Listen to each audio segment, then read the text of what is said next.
everyone. Welcome to our RYTHM Connect, a conversation series by RYTHM Foundation. It is our aim to connect with our partners to discuss on topics that matters to us. I realize that we as human beings all over the world, no matter where we come from, we are the same, despite our differences in language, in culture, in religion, or even how we look. Because when we are sad, when we are disappointed, we cry and the emotions are the same. And when we have achieved something and we are happy and we rejoice. So ultimately, we are all the same.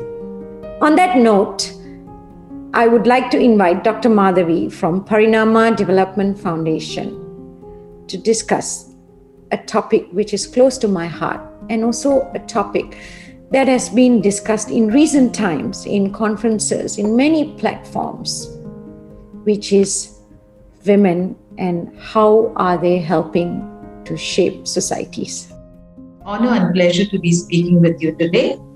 Thank you so much for having me here. I would like to ask you, the first question is that how do you see the connectivity women in rural India? How are they being empowered? We have established ourselves as first mile movers in areas where there is no other player. And we are working for primarily for the socially excluded and economically backward communities. Women, as I mentioned, have been the cornerstone of all our programs. Primarily economic empowerment is our focus. We have partnered with you on this mushroom farming to empower them, these women, and make them economically independent. So how is that coming along? So one of the programs, the mushroom program, as you rightly mentioned, has had a multiphasic response program.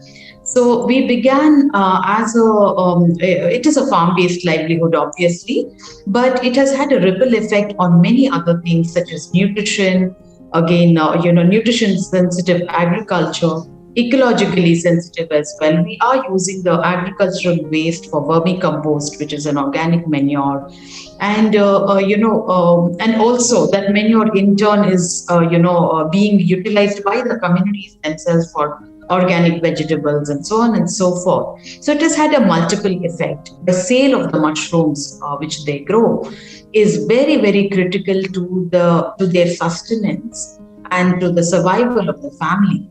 Especially during the COVID times, mushroom farming was very, very critical as a form of food, in fact, for the family themselves. So it has served more than one purpose. It's my personal opinion, and I would like to hear from you as well, because I think we have to go beyond talking about women empowerment. And we need to physically empower each other. It's about like this hand holding. It's about changing this thinking process, to educate them, to make them understand that you are no different. The minute they know that you are there, crossing that line with them, right, that confidence, from that, everything else will come. That's right. So, what kind of challenges did you face? So Parinaama as an organization has aligned itself in the communities, working with the poor. So the first step that we started off was the social mobilization and the community mobilization, which we accomplished through the help of the Department of Social Welfare in the districts where we had chosen. And then we slowly went down to the communities where the self-help groups were located. And 3 years back, the government had also started this program where every village was mandated to have a women's economic collective. So while it was mandated, the women did not know what to do with themselves, what to do as a group. So I think it was coincidence that we stepped in at the right time and got together with the women and had a lot of discussions with them, a series of discussions. I think each and every group we had visited, multiple times to get their opinions and get them together.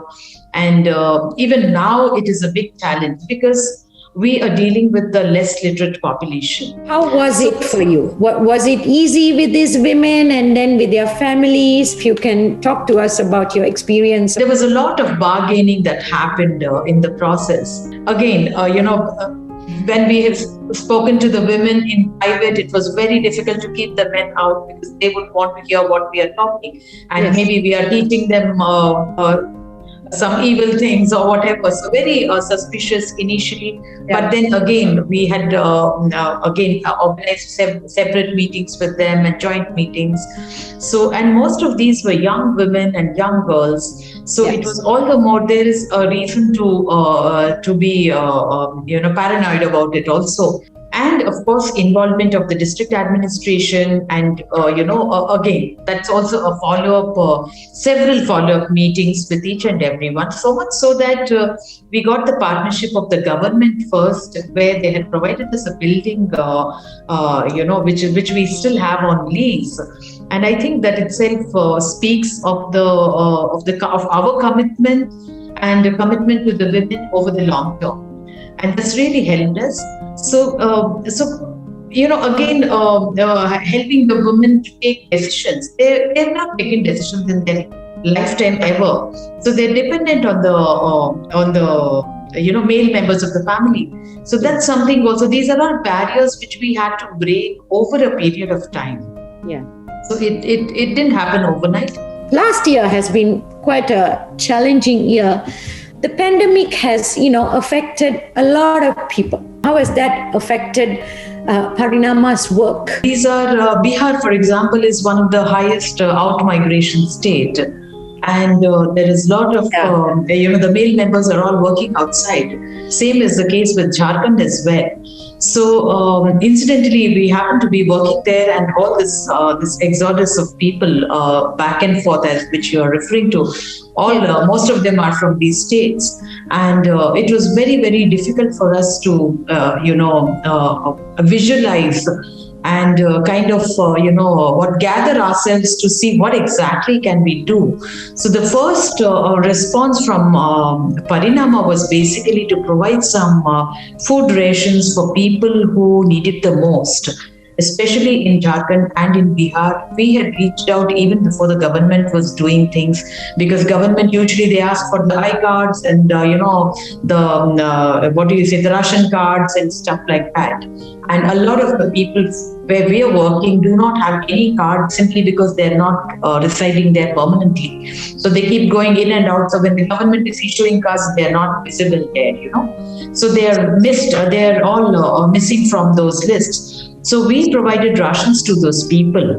And again, fortunately, we had mushrooms with us. So we also gave away a lot of the mushroom free of cost to people who need it the most. Yeah. So that was our first response. Secondly, we reached out with the masks, In Odisha, again, it was unfortunate at that part, but unfortunately, 2 of our workers got stuck up in the unit itself.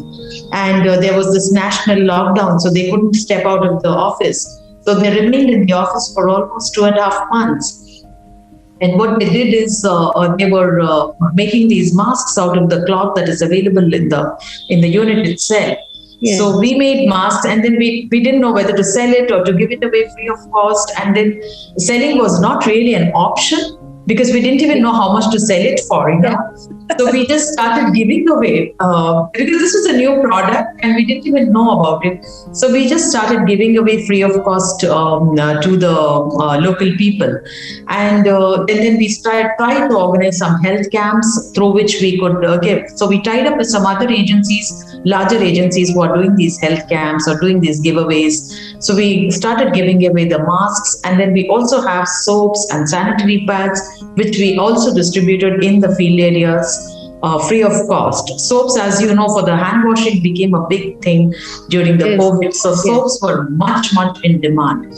So we gave away a lot of the soaps, almost all of the soaps we had given away free of cost to the communities. And sanitary pads was something that, again, very important ingredient that is not available very important element that was missing from the market.